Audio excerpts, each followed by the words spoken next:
Hello, my lovers. Namaste. Look, I got a little new ink. Music.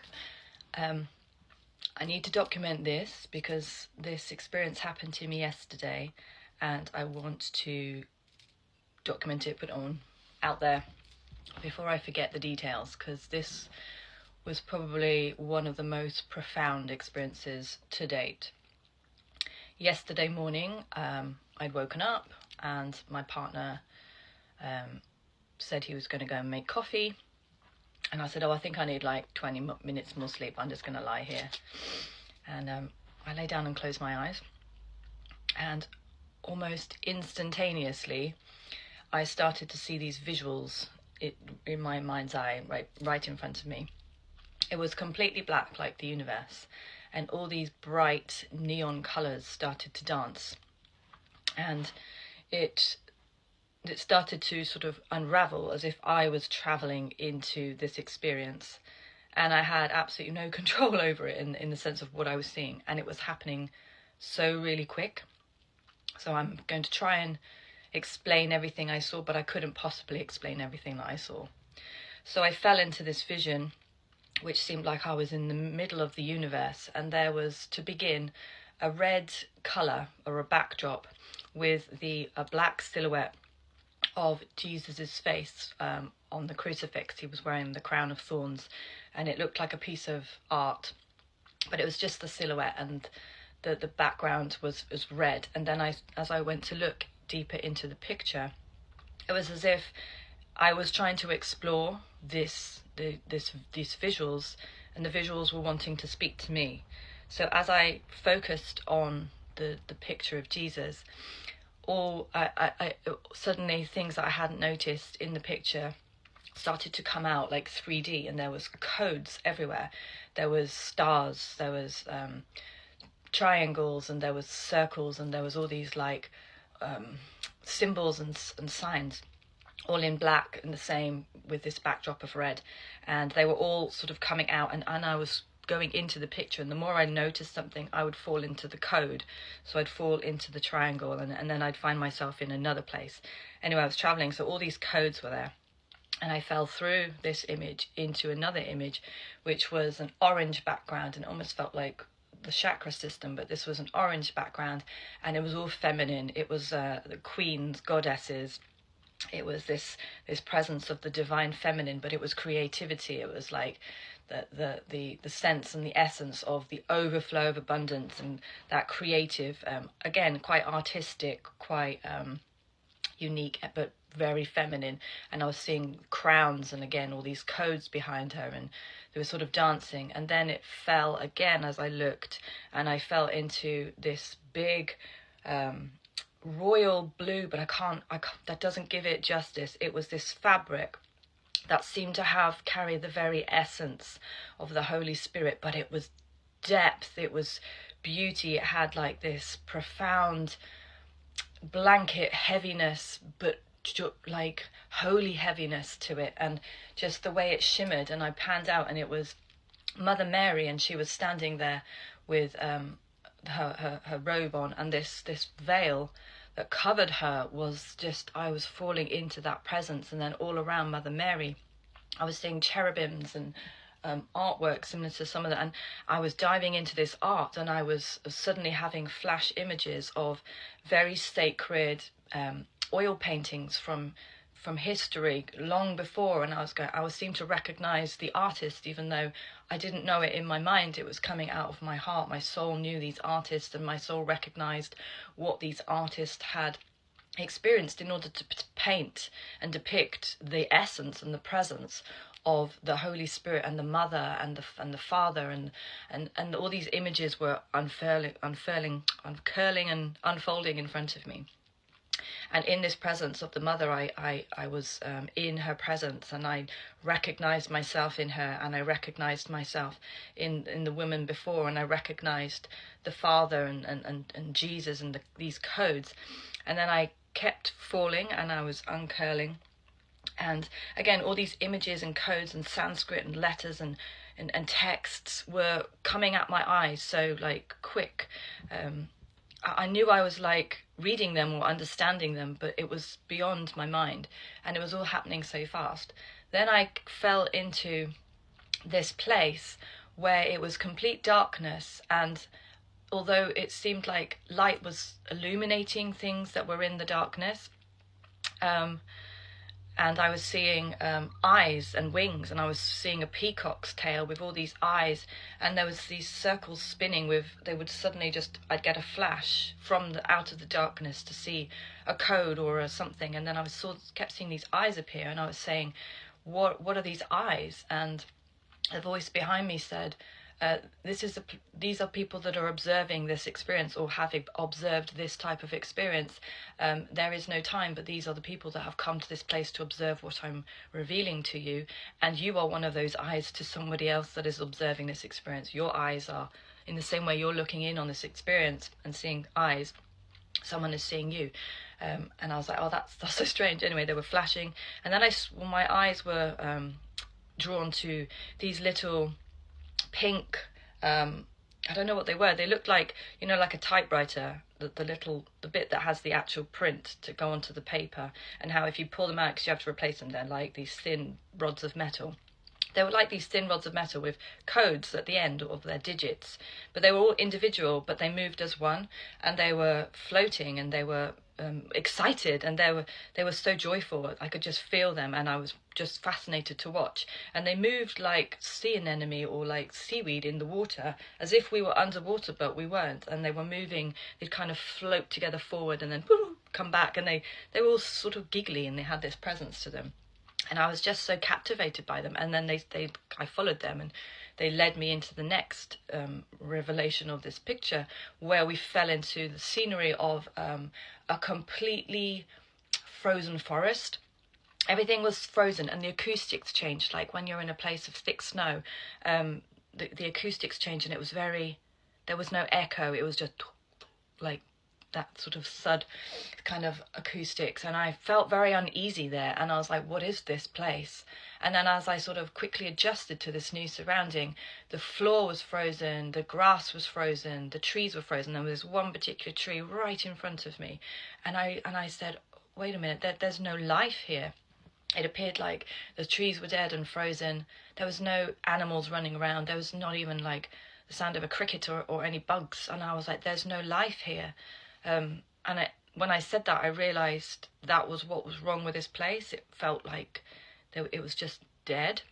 And as soon as I said that, the little pink things flew past me here, and they went straight towards the tree right in front of me, and they just went into the tree, and the tree split in half, and within the tree I suddenly saw so much life, and there was like this little village with these fairy doors all along the inside of the tree, but there was a village within the tree, and there was like little animals on the doors waiting outside as if they were a community, and they're looking at me like, what's she doing here? She's out of place. How can she be here? And I just was like, what? That wasn't here. I had no idea that was here. And I kept traveling through, following these little things, and then I fell out into this other place. Wait one sec.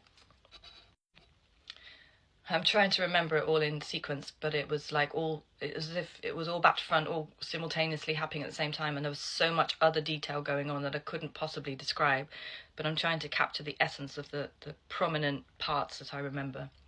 And then I followed these little things, and I fell into the darkness of the depth of what appeared to be the universe. And it was so funny because everywhere I went it was dark, and there was no like light, but there was light. It was very odd, like in the way that, you know, somebody's face could shine with a ray of sunlight on it, but there was no ray of sunlight, but things were illuminated even in the darkness. Part 2. I don't know how many parts this is going to be, but we'll get there in the end. So the next part, I was in the universe, and it was like watching a spectacular fireworks display. That's the only way I could describe it. There was nothing but darkness, and then suddenly out of nowhere there'd be this beautiful explosion of colour. And every time a beautiful explosion of colour would happen, something, again, the colour would be the backlight, which showed the presence of something that I hadn't seen before. And there would be like these silhouettes of codes and images and and things, and I was seeing like the backdrop would go and I saw the face of Jesus, then it would go dark, then the backdrop would light up with this firework, and it was Jesus again, but he turned into a lion.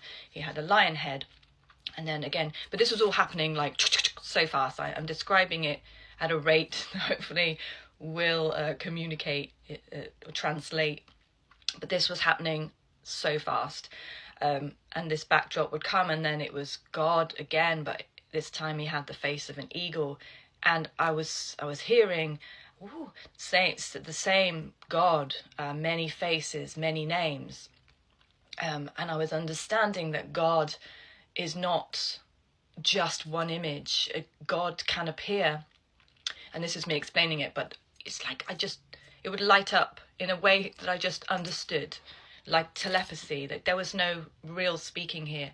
There was voices and there was codes and there was things but there was this knowing of what I was experiencing. And I was hearing, like, I was just in the presence of God. It was just, I'm just transported there even talking about it. So then I was in this experience, and then I saw the flash of all these faces of God, and then suddenly my eye was captivated. Oh no, let's go back, sorry. These pink things were here arriving, and then I saw them sort of turn into veins, and or like river. They were like traveling like rivers, or what looked like veins, but illuminating from nothing, like flashes, like lightning in the darkness of the sky. But they were suddenly being shown to me like veins, bright pink, almost kind of this kind of electric hot pink. And as I'd said before, they were all separate individual beings, yet they moved as one, as if they were a collective, and they all communicated to each other. And I suddenly realized that is how we are as the body of Christ, the body of the unit. Everything is connected, and there's a language or a telepathic knowing that we can communicate with everything. And then as I was aware of that knowledge, I suddenly was running through with this pink, these veins, through trees, through their branches and through their root systems, and like I was almost like one of these pink things, and I was like just traveling so fast, just understanding that everything is connected with this veins. We're all one, and yet we're many, in the same way that God's face was one, but many voices, many faces, and it panned right out, almost like two lungs with all these veins. It was like this kind of, I don't know, like two kidney bean type shapes, or like the way that the earth used to look on a map, like that sort of shape. And I was like, I just fell into this knowing that everything is God's, and God is in everything, and God's in every cell, in every atom, in every speck of dust. God is there. And there's this language of understanding and knowing that we are a part of something. We are a part of God. We are a part of each other. And as I had this revelation, I suddenly, as I said, noticed to the other side of me that there were green veins and green codes, and it looked just like the Matrix. And then I saw this green backdrop with a silhouette of Christ on the cross with the crown of thorns. But something about it was different, and it had this uneasy feeling to me. And I said, that's not Christ. That's Antichrist. And it came out of my mouth, but in my knowing, that's Antichrist. That's artificial. That's AI. That's not this. It's different. And I asked, how do you discern the difference? Because they look so different. And then God's voice came and said, there is only one difference between the counterfeit Christ and the real Christ. And that word even doesn't contain, language just doesn't translate this experience. He said, there is only one difference between the counterfeit and the reality. And he said, it's what is it within the veins. And it's love. And it's love. And if you understand that we are all one, and if you are in this presence, in the spirit of love, in the spirit of God, you will only understand that we are one. Your brother is your neighbor is your brother. Your neighbor is you. We are the same. Yet that counterfeit only seeks to separate and distract and pull apart, so that you don't understand that you are one. And if you don't understand that you are one, you won't act in love. You won't act in love because you've forgotten, and you've been turned off to the knowledge. You've been turned off to the knowledge of that which you are. And so you cannot act in love with that experience in your mind, that we're all separate and we're all seeking our own gain, and we're all kind of like in our own worlds, all separated. And the distraction was to keep people just in their own heads, in their own lanes. And all this kind of visual effect, like these what they call the VIs, it's all about keeping people separate. There's a use in it if it's used in accordance to the love codes, but there is a dark purpose behind all this, and that's to keep us all separate, so we don't ascertain that we are like God and that we can completely heal this world and far beyond. There's so much. As this kind of revelation came to me, I looked and there was this enormous Jesus, absolutely enormous, like we're talking bigger than a skyscraper, because I was so far from him, yet I could see the essence of his face and the crinkles in his skin, but he was almost made of concrete. It was like a statue, but he was alive. It was very odd. But there was these crowds and crowds, thousands of people between me and him. As soon as I saw him, the cry came out of my soul and went, wait, is that my Jesus? It's going to make me cry. Is that my Jesus? Or have I been fooled with the Antichrist? Please tell me that's my Jesus that I've been following. And as soon as I wanted to know that answer, I ran. And I ran past all the crowds at the speed of light, and I got to the feet of this big Jesus, and I didn't have to even say my question. He just turned his head, and as soon as he turned his head, he shrunk down to the size of a man, and he was flesh in front of me. And he hugged me and he said, I am your Jesus. Of course I am. And in his presence, he was a man, and he was leaning now against what looked like a windowsill, but it was just like a piece of, like on a stage, a piece of set. So it had nothing else around it, just this kind of windowsill with no glass, just leaning through it. And this light was shining on his face, and I was just captivated. And I was like, you're real, like you're flesh. And he was wearing this spotless white robe, like a dish dash, those Arabic sort of dresses, and he had again this amazingly royal blue, like the brightest royal blue I've ever seen, sash over his shoulder. And I just stood there, and in his presence I was transparent. Like, I don't hide anything, but I was transparent. I didn't have to say anything, or he just knew everything about me. And I said, I don't really know what I'm doing. And I was suddenly aware that I didn't know what I was doing with my life, or I wasn't sure of his plan, and I was a bit like almost frustrated, and I was asking him without asking him. There was no words. Like, I'm not quite sure, and I'm very tired. What's this all about, kind of thing. Right, I'm gonna have to go to part 3. Wait a sec.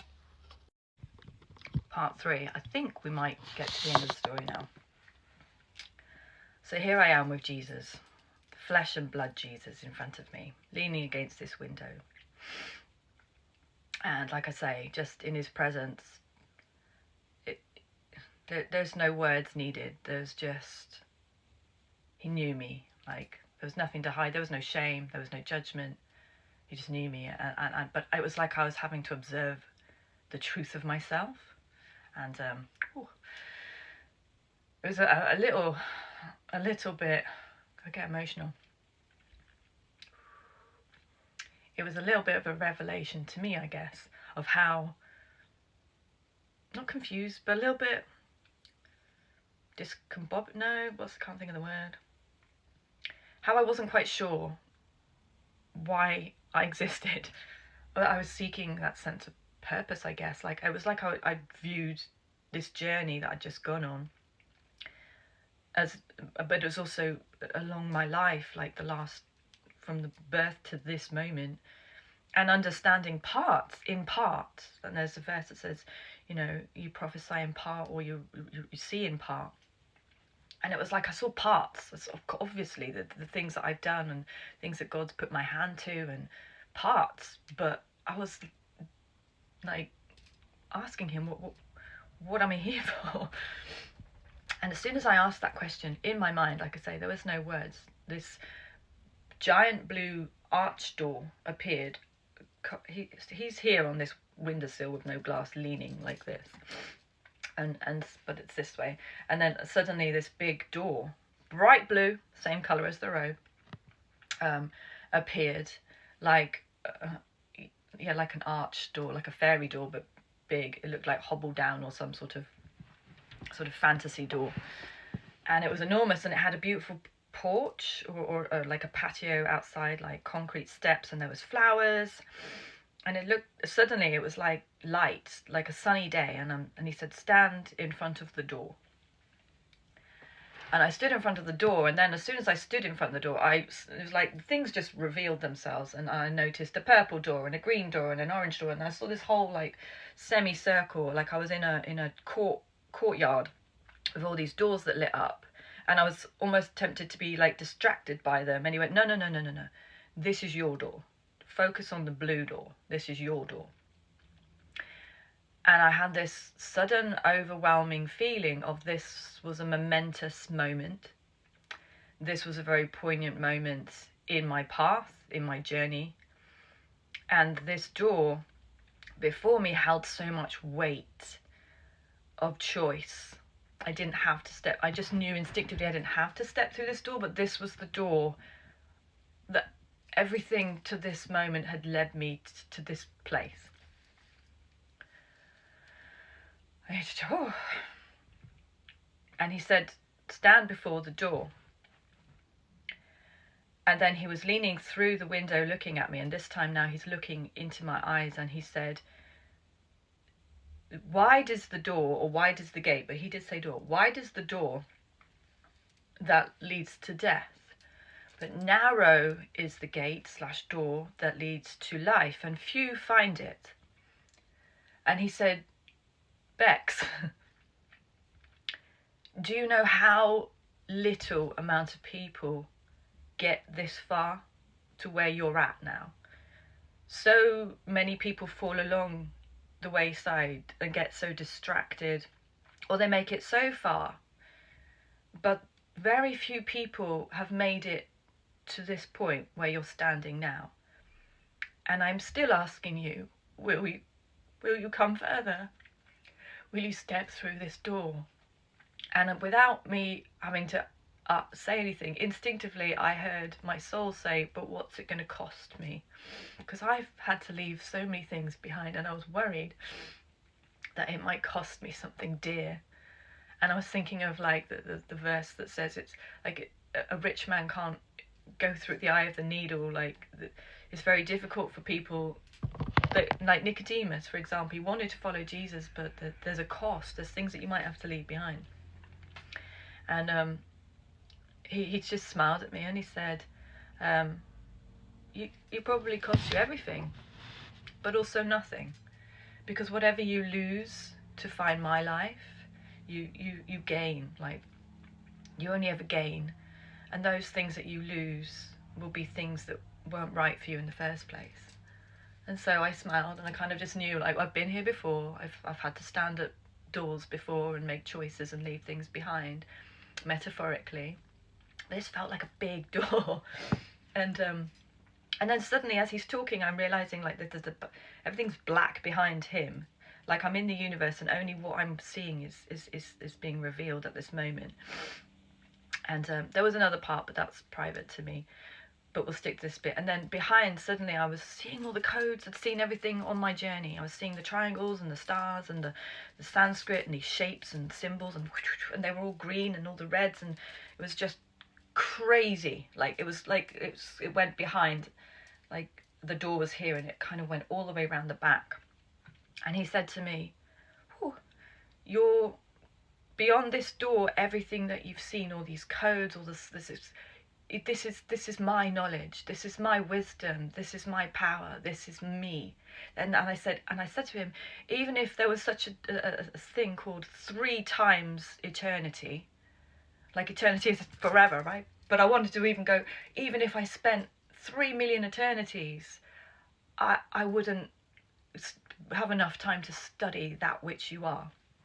There's so much to see and to know that people. And he said, yes. And many don't see that. They've put me in this tiny box to the level of their own understanding. He said, but you have explored to this place which will bring you all of that knowledge and all that wisdom. And he said, behind this door is power. You're going to contain my power. My power is sufficient for you to do what it is that you're asking me, that you know that there's more. My power is with you. And he said, and the reason you can have this power is because you don't want it. As you look at yourself, there's not an ounce of you that wants power. And I knew it to be truth. And he said, and that's why you can have it, because you can hold it. And all this wisdom and all this knowledge is yours. And beyond this door, you're going to be so much like me. You're going to do things that seem like miracles. You're going to understand how I did the things that I did on earth beyond this door, because this is all available to you. It's like a library of knowledge and the essence of everything. And he was offering it to me, or saying, this is beyond this door. And then suddenly he said to me, in the same way, and he took me through the journey, in the same way that what seemed dead, the tree, there was life. In the same way, what seemed impenetrable, there it's penetrable. What was hidden in plain sight will be revealed, like the light suddenly revealing things to me. That was hidden in plain sight will be revealed. I will reveal to you these things that others won't see. Others, it's just dark and they can't see it. Those that have eyes to see and ears to hear, let them see and let them hear. And it's written right, it's right in front of us. And he said, the kingdom of heaven is hidden in plain sight. It's here and you can see it. You understand it. And I want you to speak of these things, to help others to see that which they cannot see, and to hear that which they cannot understand, like they can't hear it. And you're going to bring understanding of my kingdom. And he said, I want to tell you something. You're a force to be reckoned with in advancing my kingdom. My kingdom, not the counterfeit, my kingdom. And that is why there's been such a preparation, because you've been prepared. And now it's time to step into your purpose, which is revealing the knowledge of God, which is revealing the secrets of the universe to the hungry, to feed the hungry, to rescue the lost, to make that which is hidden be seen, to uncover the things within people you can see. You're going to I look into souls and I see that which they can't see for themselves yet. And dress the bride. And there was a lot more, but for you guys, that